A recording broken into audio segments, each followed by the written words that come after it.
En tiempos de calor intenso, no hay como comer una rica fruta. Hay muchas para degustar en temporadas calurosas, pero, sin duda, una de las más frescas es la tuna. Decían nuestros antepasados que la naturaleza es sabia porque nos ofrece las frutas más adecuadas para comer según el clima y la estación del año. Si esto es cierto, la tuna es un buen ejemplo, pues crece en los territorios más áridos, pedregosos y secos. Florece en los meses más calurosos, justo cuando animales y humanos la necesitamos para refrescarnos. La tuna es una fruta que pertenece a la familia de las cactáceas. Su cáscara es gruesa y espinosa, y tiene muchas semillas distribuidas en toda su dulce y jugosa pulpa. Hoy en día, la tuna se cultiva en muchas partes del mundo, pero no siempre fue así. Se sabe que hace unos 20.000 años, los primeros pobladores de nuestro continente la encontraron en las regiones del norte de México. Desde entonces, aprendieron a consumirla y, años después, a cultivarla. Cuando los europeos llegaron a América, la encontraron principalmente en los territorios que ahora conocemos como México y Perú, donde era parte de la dieta de la población. Es decir, nuestros antepasados mexicas e incas ya la disfrutaban y la consideraban entre sus alimentos. También, se cuenta que los mexicas la usaban para hacer ungüentos cuya función era aliviar la piel seca o irritada y curar los labios partidos y resecos. Hoy en día, se cuentan más de 200 especies de tuna en todo el mundo. En México, entre las variedades más populares, se encuentran las tunas cardona, camuesa, mansa, amarilla, ranchera, duraznilla, pintadera y joconostle. El estado que más las produce y consume es Zacatecas, pero también San Luis Potosí, Puebla, Estado de México e Hidalgo hacen lo suyo para que en otras partes del país podamos disfrutarla, principalmente entre los meses de julio y septiembre, que es cuando florece. La fruta se da en los nopales tuneros, primero, en la parte superior del nopal como una pequeña flor. Después, con el paso de las semanas, se desarrolla para dar forma a la tuna, tal como la conocemos. Una vez que los españoles la probaron y se deleitaron con su sabor, la llevaron primero a Europa y luego a Australia, donde la cultivaron en grandes cantidades. En aquellas tierras áridas la planta encontró muy buenas condiciones para crecer. Aunque las hay de varios tamaños y colores verde, rojo, morado, blanco y amarillo, todas son muy refrescantes gracias a lo jugoso de su pulpa. Tiene una consistencia porosa que hace posible, una vez pelada, sostenerla con la mano y llevarla a la boca. El tamaño y el color de esta fruta varía según la especie. La tuna tiene también unas pequeñas y finas espinas, por lo que debe tenerse cuidado al momento de pelarla para no espinarse las manos. La tuna no solo es sabrosa y refrescante, también tiene altas propiedades nutricionales que le hacen bien al cuerpo, pues nos ayuda a digerir mejor los alimentos y contiene minerales importantes para los huesos, la sangre y los tejidos de la piel. En las cocinas mexicanas, además de comerla fresca, con ella se suelen hacer mermeladas, néctares y licores, así como en almíbar o deliciosas aguas frescas. En Michoacán, por ejemplo, preparan una sabrosa agua fresca de color rojo con tuna cardona. ¿Qué te parece? ¿Se te antoja una fresca agua de tuna? Lo único que quiero es ser una estrella, de Omar Alejandro Morales Rodríguez, del libro Múltiples lenguajes de tercer grado. Por Aprende Fácil. Un destello de luz hizo que despertara. Al abrir los ojos noté que no estaba a nuestro lado. Giré la cabeza y vi a mi padre, que miraba con preocupación hacia el horizonte. Mis hermanitos juntos, hechos bolita, seguían dormidos. Transcurrió la mañana y seguía sin verla. Pensaba que tal vez, como ella era quien se encargaba de traer la comida a casa, no había conseguido alimento en el lugar de siempre y tuvo que ir a buscarlo a algún lugar más lejos del habitual, mientras mi padre seguía cuidando de nosotros. En algún momento temí que nos hubiera abandonado, ya que un día antes, mientras nos enseñaba algunas cosas sobre supervivencia, mis hermanos y yo jugábamos con las mariposas que volaban a nuestro alrededor. Debido a esa distracción, aún recuerdo el fuerte ladrido que mi madre emitió para que prestáramos atención a lo que nos estaba mostrando, diciéndonos que el día que ella no estuviera íbamos a extrañar sus enseñanzas.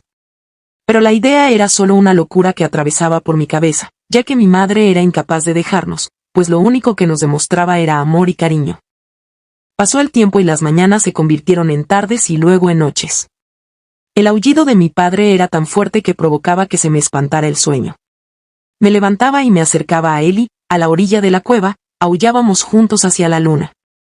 El sol y la luna no dejaban de salir y mi madre aún no volvía a casa.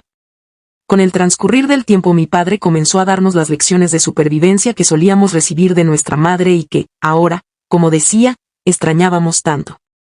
Él insistía en que aprendiéramos a valernos por nosotros mismos y protegernos de los peligros que nos acecharían. No importaba cuánto hiciéramos en el transcurso del día, ni cuánto jugara con mis hermanos, el simple hecho de saber que mi madre no regresaría a casa me entristecía. Así que cuando el sol comenzaba a ocultarse, caminaba hacia lo más alto de la cumbre de donde habitábamos y al llegar esperaba a que saliera la luna. Cuando se encontraba en su punto más alto, la observaba e imaginaba a mi madre dentro de ella y lo único que deseaba era convertirme en una estrella para estar a su lado.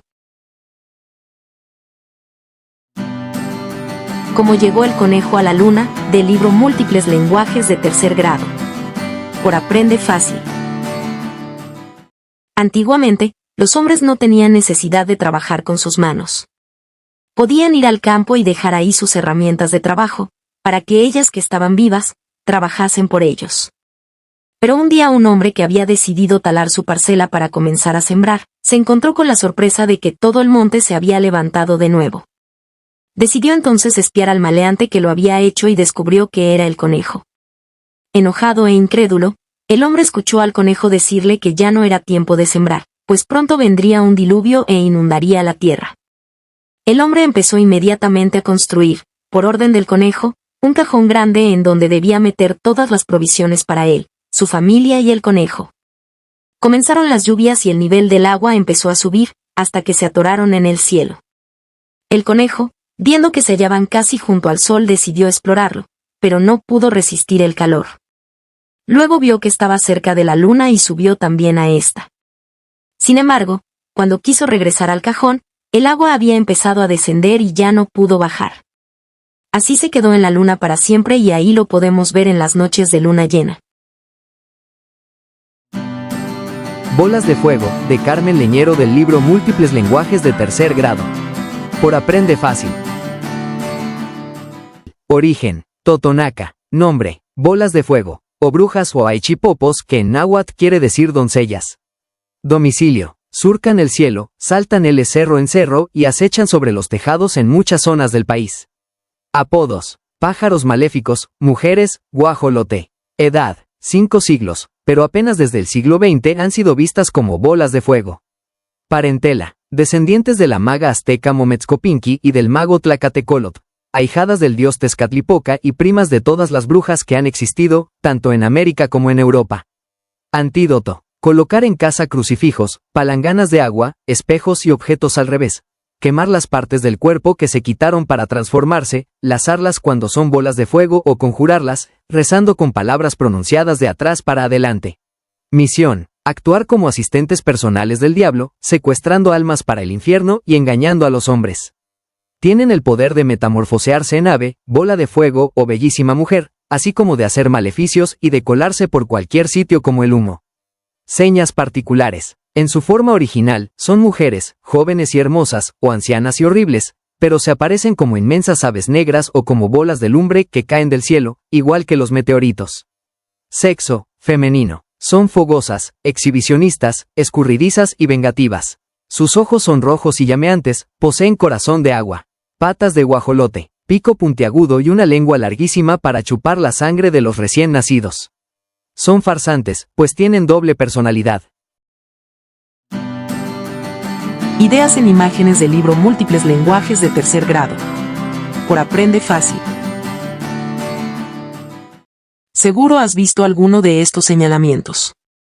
Es muy probable que entiendas lo que quieren decir, pero, ¿te has preguntado qué son y por qué, aunque no incluyan palabras, los entiendes? Pues bien, se llaman símbolos, y son elementos gráficos que representan ideas o conceptos. Contexto social. Para entenderlos es necesario considerar nuestro entorno, la escuela, el lugar donde vivimos, con quien convivimos, nuestra familia y amigos, y lo que conocemos, nuestra cultura y tradiciones. Los símbolos, como muchas otras representaciones, dependen del contexto social en donde se presentan. Para que su significado sea fácil de entender, es necesario que las personas a quienes van dirigidos compartan conocimientos comunes. Veamos un ejemplo. Este símbolo es comprensible por una mayoría de personas porque saben cómo es un cigarro y, si bien la traducción literal sería prohibidos los cigarros, se entiende que lo que realmente trata de decir es prohibido fumar. Veamos otro ejemplo. Este símbolo indica que en un lugar determinado hay un restaurante. La gente lo entiende porque asocia la cuchara y el tenedor con la idea de la comida y, en este sentido, la traducción del símbolo sería lugar donde se usan cubiertos, por consiguiente, lugar donde se come. Sin embargo, ¿sabías que no todos los lugares del mundo usan cubiertos?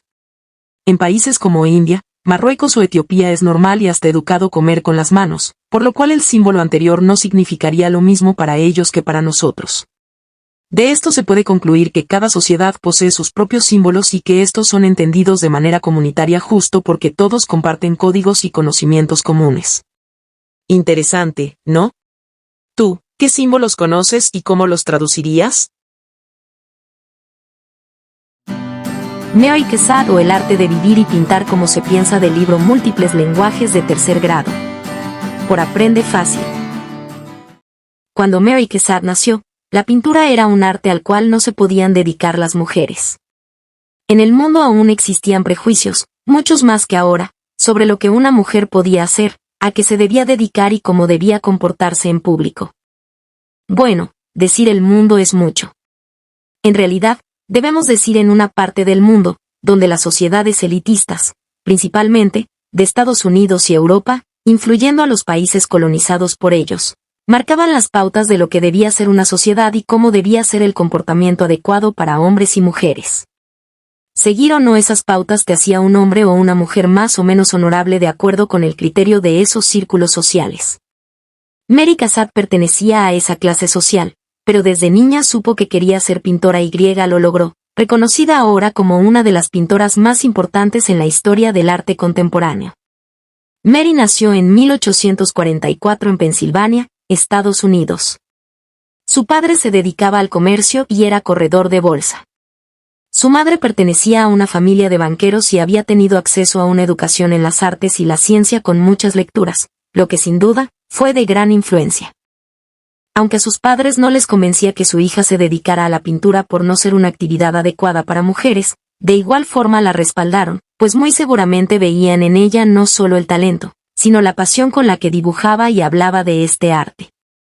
Así que, gracias a este apoyo y a su inquebrantable pasión, Mary pudo sortear todas las dificultades para estudiar, pues en aquel tiempo las mujeres no se podían inscribir a las escuelas de arte y pintura y, mucho menos, hacer exposiciones públicas de sus obras. Sin embargo, pudo inscribirse en la Escuela de Bellas Artes de su ciudad natal, pero cuando se cansó de las restricciones impuestas a las estudiantes, se fue a vivir a París. Una vez en Francia, se encontró con el obstáculo de que las mujeres no podían inscribirse en la Escuela de Bellas Artes de París donde todos los pintores se formaban. Entonces, buscó alternativas y pudo estudiar por su cuenta, con profesores de la misma escuela. De esta manera fue que conoció al pintor Jean-Léon Gérôme con quien aprendió mucho. Asimismo, laboró como copista de grandes obras en el Museo del Louvre. Este trabajo detonó la elaboración de sus propias obras en el estilo realista, las cuales, sin embargo, no tuvieron buena recepción, pues no era común que los críticos de arte consideraran en sus selecciones obras de artistas mujeres. Persistente y siempre buscando opciones, tiempo después fue aceptada para exponer junto a un grupo de impresionistas franceses, invitada por Edgar Degas, pintor al que ella admiraba mucho. Esta exposición le abrió las puertas al estilo impresionista que desarrolló con mucho éxito dándole un lugar en la historia, no solo como pintora, sino como una de las primeras mujeres que lograron posicionarse con una propuesta creativa, rompiendo para siempre la exclusividad masculina en la pintura. En esa época, el impresionismo tenía también un estilo revolucionario, pues se caracterizaba por una técnica de pinceladas gruesas, el especial interés por temas cotidianos y el hábito de pintar al aire libre. Para Mary, estas características fueron fundamentales en su pintura, pues si bien ella ya gustaba de resaltar la cotidianidad, la libertad de pintar al aire libre añadió frescura en su arte.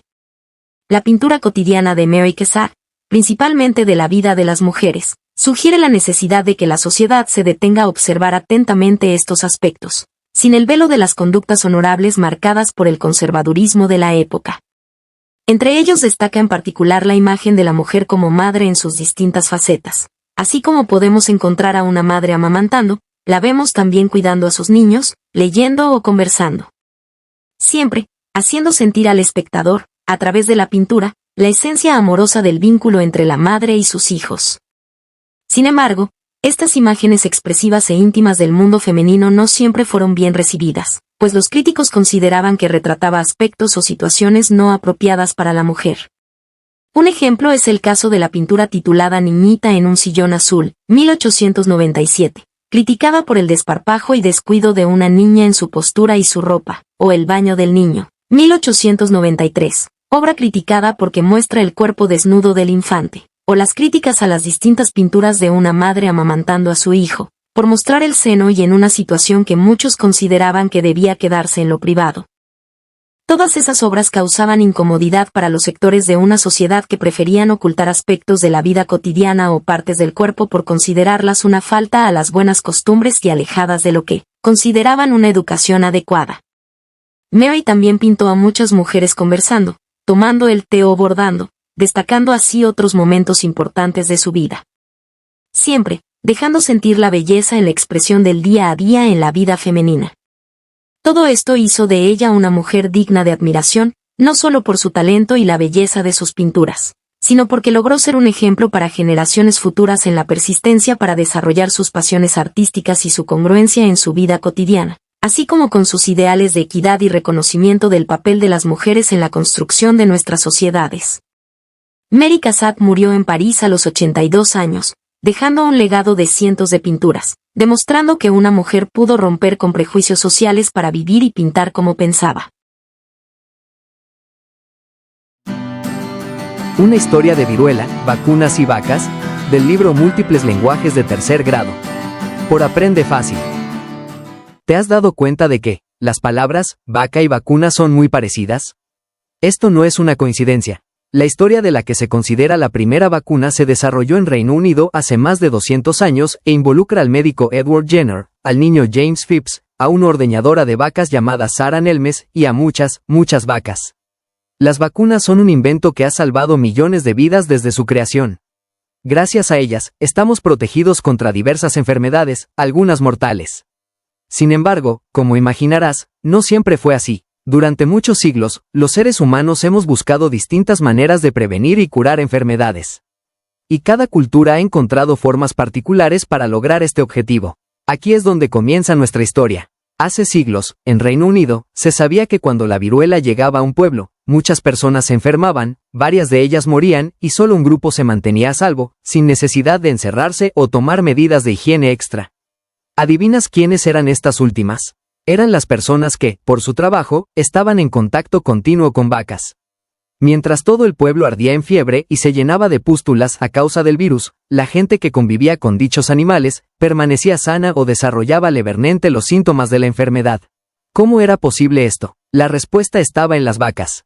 Ellas también se enfermaban de viruela, aunque esta era causada por un virus distinto al de la viruela humana. Debido al contacto cercano entre vacas y humanos, muchas veces las personas que las cuidaban u ordeñaban, se contagiaban de la viruela bovina. Esta enfermedad era menos peligrosa que la viruela humana, por ello las personas desarrollaban una forma menos grave del padecimiento y sobrevivían. Cuando estas personas se enfermaban de viruela bovina, las defensas del cuerpo atacaban al virus hasta vencerlo y, en el momento que la viruela humana se presentaba, el organismo sabía cómo defenderse de inmediato, sin desarrollar la enfermedad o sufriéndola de manera muy leve. En cambio, las defensas del cuerpo de la gente que nunca se había infectado, no sabían cómo atacar al virus de la viruela humana, por lo que, en muchas ocasiones, perdían la batalla y fallecían. Como ves, haber sufrido la enfermedad debido al contacto con las vacas, permitía que se salvaran de un horrible destino. Esta información era un rumor que corría de boca en boca. Sin embargo, eran muy pocas las personas que contaban con esta protección porque no todos convivían con dichos animales. El médico Edward Jenner estuvo pensando cómo aprovechar este dato para proteger al resto de la gente, cómo brindarles la misma protección como la que tenían quienes trabajaban con vacas. Entonces tuvo una idea. Decidió visitar a Sarah Nelmes, una ordeñadora de vacas que en ese momento estaba enferma de viruela bovina. Tomó un poco de la pus que tenía Sarah en una de las tantas pústulas que le habían brotado a causa de la enfermedad y se la colocó al niño James Phipps. El niño enfermó, aunque no de gravedad, y se curó. Tiempo después, el médico expuso a James al virus de la viruela humana, pero no se enfermó. Con eso quedó demostrado que cuando una persona se enfermaba de viruela bovina, su cuerpo desarrollaba defensas que lo protegían cuando estaba en contacto con la viruela humana. Edward Jenner comenzó a reproducir el mismo procedimiento en una mayor cantidad de gente. A través de jeringas los contagiaba de la viruela bovina para que, cuando estuviera expuesta a la viruela humana, disminuyeran las posibilidades de enfermarse y morir. Fue así como se creó la primera vacuna. En la actualidad, las vacunas nos ayudan a prevenir muchas enfermedades como la rabia, la influenza o el sarampión. Aunque, las que usamos hoy en día, provienen de un método mucho más complejo en donde intervienen también biólogos, químicos y científicos especializados en biotecnología. Ahora que conoces esta historia, puedes entender por qué detrás de la palabra vacuna parece esconderse sospechosamente la palabra vaca. Nubes de Karen Villeda del libro Múltiples lenguajes de tercer grado. Por Aprende Fácil. Tienen mucha prisa los adultos trajeados y en lo que suena un tic-tac. Y otro. Apenas se dan cuenta de que tú estás ahí, viendo a las nubes pasar. Más de uno se detiene a mirarte extrañamente como si fueras un bicho raro o, mejor aún, como si fueras un extraterrestre recién llegado de Marte. Tienen mucha prisa, preguntan a cada rato la hora y se han olvidado de ver lo que está arriba de sus cabezas. De lo que se pierden. Estás perdiendo el tiempo. Estás perdiendo el tiempo, te dicen algunos de los adultos trajeados. Con el mismo tono de voz que tiene mamá cuando está a punto de regañarte. O papá cuando no te da permiso de salir a jugar bajo la lluvia. Los adultos trajeados te miran de arriba a abajo como la profesora de matemáticas. Cuando te pone una tacha con su pluma roja o como el profe de español cuando te dice que sacaste 6 en el examen. Te regañan porque, según ellos, dedicarte a ver las nubes. Pasar y pasar a unas simples nubes durante todo el día es la peor manera de perder el tiempo. ¿Tú crees que ellos tengan razón? Yo digo que no, nadie que use un traje y menos si está recién planchado parece confiable. Yo soy una de esas nubes. Me llamo Nimbucia y temo decirte que los adultos trajeados son unos aguafiestas. Las nubes somos divertidísimas. Ven conmigo a dar un paseo por el cielo. Acércate. Acércate un poquito más y toma mi mano. El sol nos cuidará. Pastores de nubes de Víctor Hugo Hernández Rosas del libro Múltiples lenguajes de tercer grado. Por Aprende Fácil. Vivimos en la cumbre más alta de la sierra, más arriba del cielo, donde nuestros abuelos fundaron el pueblo. Tan arriba estamos que cada mañana podemos ver cómo se forman las nubes en las laderas que se desparraman alrededor de las montañas. Para nosotros, las nubes están debajo del suelo, para otros, en lo más alto del firmamento. Hace frío, es cierto, pero la compañía de los demás nos da calidez. Además, criamos borregos con cuya lana hacemos diversas prendas para no congelarnos. Nuestros abuelos llegaron aquí por casualidad, pues venían huyendo de la guerra. Cruzaron valles, montañas y ríos buscando un lugar seguro donde descansar, construir casas y formar una familia. El ojo de la guerra es muy grande y puede ver muchos lugares, por eso nuestros abuelos y abuelas caminaron y caminaron, alejándose cada vez más de la tierra que conocieron de niños, de la gente que era su familia, de sus amigos y de los animales que criaban. Siguieron avanzando hasta que hallaron esta montaña y empezaron a subir. Cuando se dieron cuenta, las nubes ya separaban la tierra del cielo. Aquí ya no podrán alcanzarnos, pensaron. No hay ningún ojo que pueda ver a través de las nubes, se dijeron. Desde entonces, este es nuestro hogar, aquí nacemos, vivimos y morimos, rodeados de viento y agua. La gente que vive al pie de la montaña nos llama pastores de nubes. Dicen que nosotros guiamos a las nubes en el cielo y decidimos dónde lloverá, cuándo lo hará y qué tanta agua caerá. Y casi tienen razón. Cada mañana sale todo el pueblo con unos enormes papalotes que hemos creado, son más grandes y firmes que los que usa la gente bajo la montaña. Los niños más audaces y ágiles se trepan en ellos porque se echarán a volar al viento. Normalmente, son niños de 10 a 12 años. A esa edad siguen siendo ligeros para poder elevarse en el papalote, pero a la vez, ya tienen el peso suficiente para no salir volando por los aires. De todos modos, los niños quedan asegurados con un fuerte cordel amarrado al papalote y este, a su vez, es sujetado mediante una cuerda por 3 o 4 personas para mantenerlo en vuelo y evitar que se lo lleven los fortísimos vientos de arriba. A veces, me pregunto qué pasaría si el cordón del papalote se rompe o se escapa de las muchas manos que lo sostienen, quién sabe. Nunca ha pasado. Quizás el día que suceda nos daremos cuenta de que también sabemos volar. Es un espectáculo ver cómo se elevan los papalotes con los niños. Yo ya crecí, pero aún el año pasado, me tocó limpiar el cielo. Así le decimos, limpiar el cielo. En realidad, llevamos rastrillos y escobas enormes. Con ellos, vamos barriendo las nubes y despejando el cielo. Por eso, cada amanecer el firmamento se muestra limpio y la luz se desparrama sin obstáculos. A veces, hay fiesta en el pueblo y nos dormimos bastante tarde. ¿Te imaginas levantarte temprano a limpiar el cielo aún con sueño? Seríamos muy descuidados y eso podría acarrearnos problemas. Mejor no. Esos días no salimos, amanece nublado y entonces, llueve. Pero esto no lo sabe la gente que vive abajo. Tlacuilos, los escritores del México antiguo, del libro Múltiples lenguajes de tercer grado. Por Aprende Fácil. Antes, mucho antes de que llegaran los europeos a estas tierras que habitamos, ya había escuelas, maestros y libros para estudiar y aprender.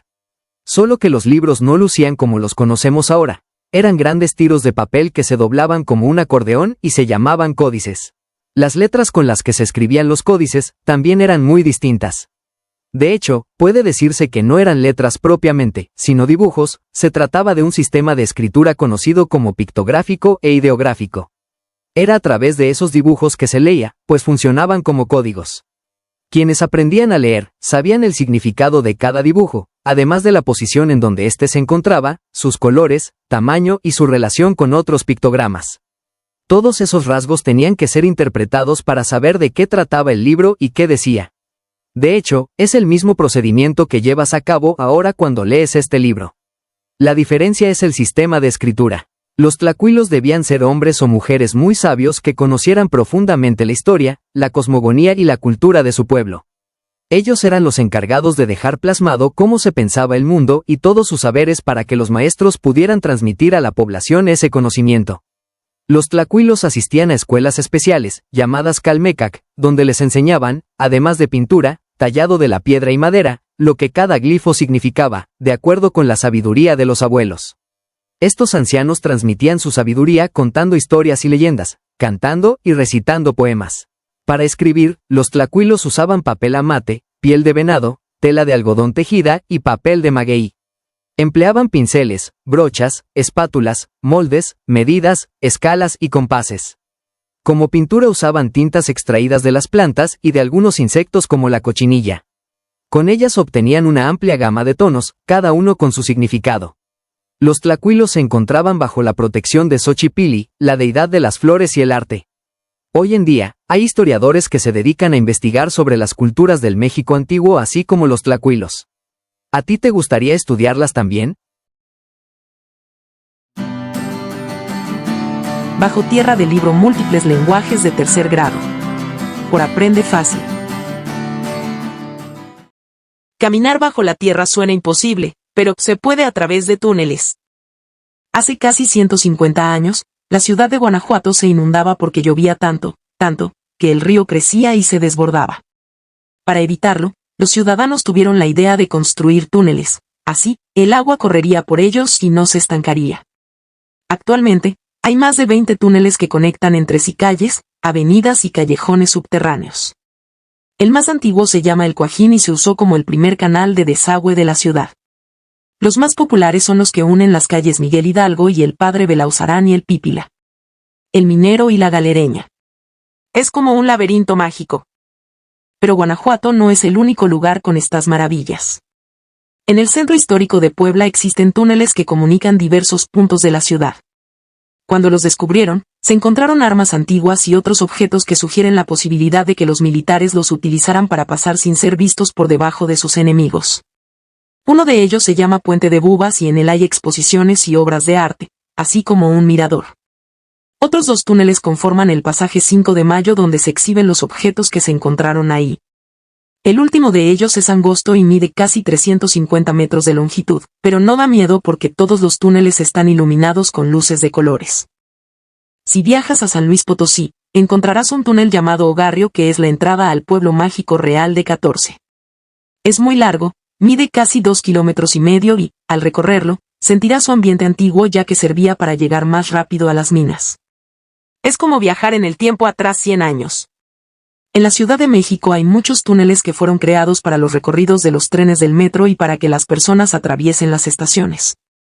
Si vas a la estación La Raza de la línea 5, encontrarás el túnel de la ciencia, cuya mayor atracción es la bóveda celeste, un espacio donde verás las constelaciones en un bonito cielo de luz nocturna.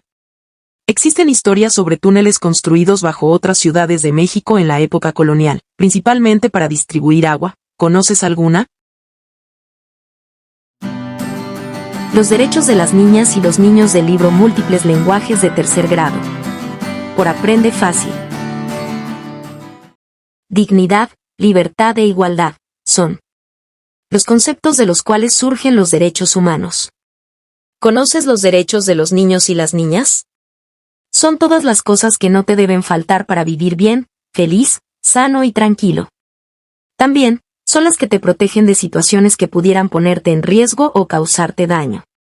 1. Derecho a la igualdad, sin discriminación de raza, religión o nacionalidad. Tienes derecho a un trato igualitario, sin importar tu origen étnico, idioma o lengua, edad, género, preferencia sexual, religión, opinión, condición económica o estado de salud.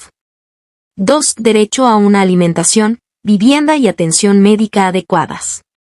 Tienes derecho a disfrutar del más alto nivel posible de salud, así como a recibir la prestación de servicios de atención médica gratuita y de calidad, con el fin de prevenir, proteger y restaurar tu salud. 3. Derecho a una protección especial para poder crecer física, mental y socialmente sanos y libres. Tienes derecho a que se proteja tu vida, supervivencia y dignidad. A vivir en un medio ambiente sano que permita tu desarrollo, bienestar y crecimiento saludable y armonioso, tanto físico como mental, material, espiritual, ético, cultural y social. 4. Derecho a tener un nombre y una nacionalidad. Tienes derecho a conocer tu origen para preservar tu identidad, pertenencia cultural y relaciones familiares. Tienes derecho a que nadie se meta en tu vida personal y familiar, a tu domicilio o correspondencia. Tienes derecho a la protección de tus datos personales y nadie puede divulgarlos.